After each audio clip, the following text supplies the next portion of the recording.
Hello everyone, my name is Colton and I'm here to show you Advent of Code's 2023 Day 2 Part 2 Java Solution.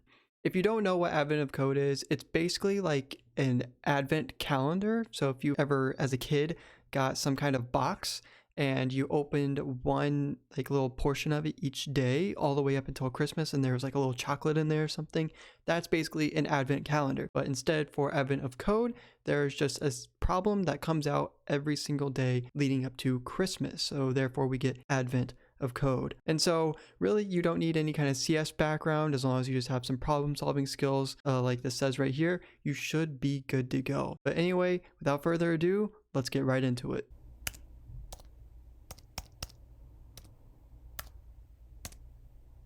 The premise here in part 2 is basically that there's no more snow for some odd reason, and he wants to continue to play some sort of game with you with the cube. So our input file is going to stay the same, just how we read or really process some of those values is going to be a little bit different. So the question is, what is the fewest number of cubes of each color that could have been in the bag to make the game possible? Now, originally when I started solving this, I thought, okay, I just need to find the minimum number of each color in every single game. And that's totally wrong. And what really needs to happen is you need to find the maximum number for every color in a game, because that would make it the fewest amount of cubes for that color to make that game possible. So over here in example 1, we have in game 1, the game could have been played with as few as 4 red, 2 green, and 6 blue cubes. So let's go read this. In round 1, there was 3 blue, 4 red. Round 2 is 1 red, 2 green,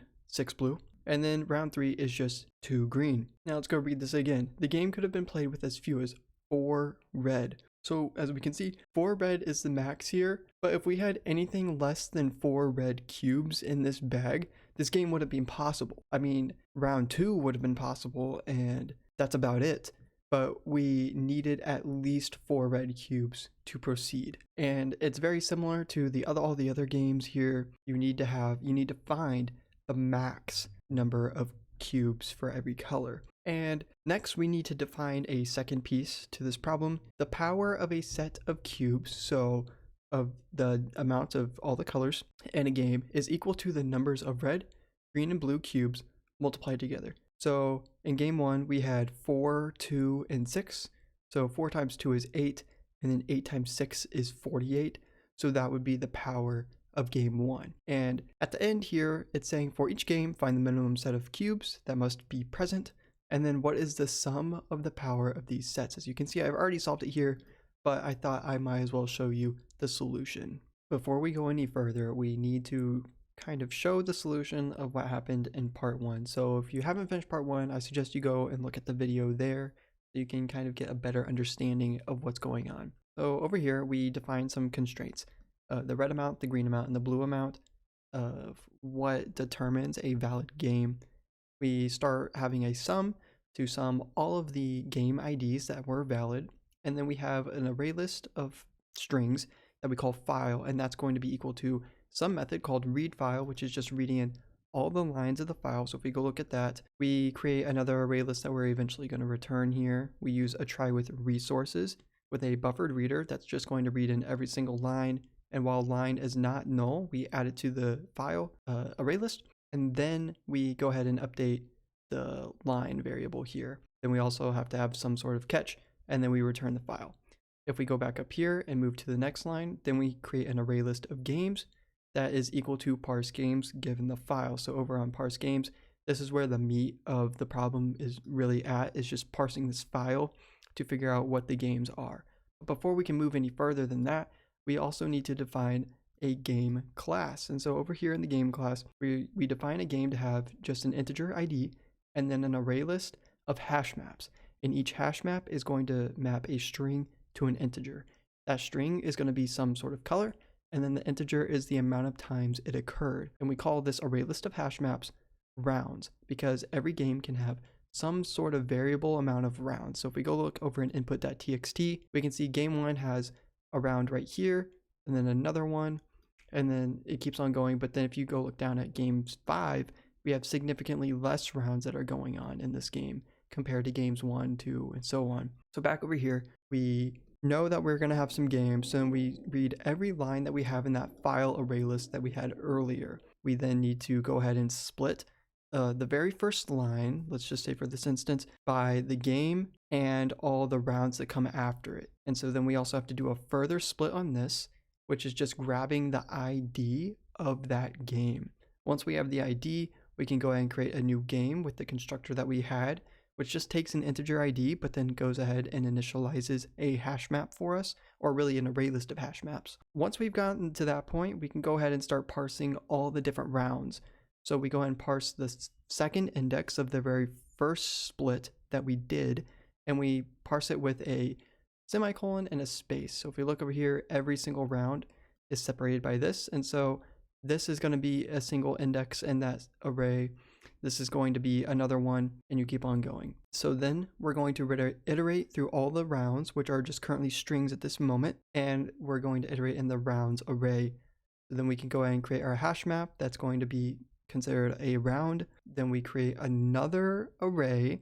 So we've done a lot of splitting right here. You have to be very comfortable with working with arrays in this problem. So we create a colors array, which is just representing a color and its amount that it occurred. So then we say for every color that we're finding in here, we're going to split again and get its amount, turn that into an integer, and then we're also going to get the color string itself, and which is going to be split by some sort of space because it goes the amount and then space and then a string. And then we grab the second index there, then we go ahead and put that color over into our hash map, and then we just iterate again. So if the first color was green, then our next one might be red, and then the last one might be blue or something like that. Once we have done that, it'll run at max really 3 times here. We'll fall out of the for loop, we'll access that game that we just made, go to its rounds, which is an array list of hash maps, and add the color amounts, which is defined right up here as another hash map. Once we've finished in this for loop, we have one last statement really that's just saying, okay, games over here that we defined at the top level of this method, which is all the games that we're finding in this file, we're going to add the game. And then after we follow out the larger for loop, we go ahead and return the game's array list. So now we're back up here. We have some print statement, which this can just be taken out, to be honest. And then we're going to iterate through all the games that we just parsed. So for game that is inside of games, we're going to do some check. And so we're going to say, hey, if this is a valid game, given this game, we'll run this set of code. So over here, we're going to say for every round that is in game.rounds, and a round again is just a hash map, we're going to check and see if it contains red. And if it does, we're going to see if it's greater than the red amount. We do that for both green and blue too. If any of those happen to be above the amount that we were told, which is 12, 13, and 14, then we can just return false. We can say, nope, we can't have this game because this round invalidates the whole entire game. Otherwise, if we run through the whole entire for loop, we can go ahead and return true, saying, yes, this is a valid game. Over here, we're saying if it was a valid game, we're going to take that game ID and just add it onto the running sum that we have.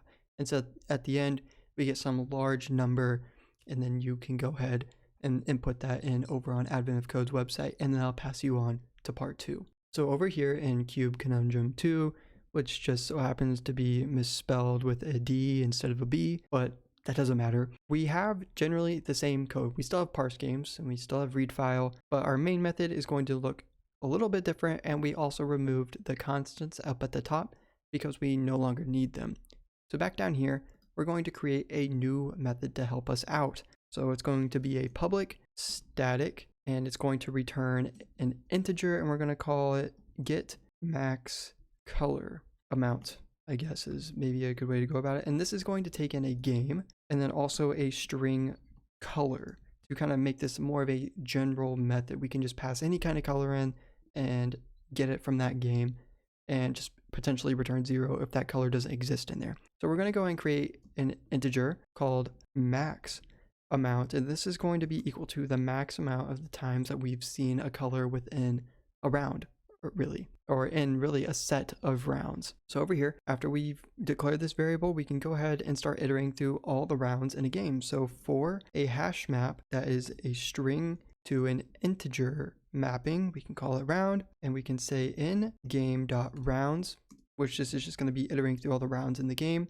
We can then go ahead and run a check for the color that we're looking for. So we can say if the round contains the key color, which means, okay, is it in the hash map at least? And if it is, then we can go ahead and say round.get key, or really the color. So if it is greater than the max amount, then max amount is going to be equal to that new amount that we just found. So we can just repeat by saying round.get the color that we were passed in. After this loop is concluded, we can just go ahead and return max amount, because we have then iterated through all of the rounds and checked to see all the values for that color. So we can just say return max amount. This isn't enough though to really get us by.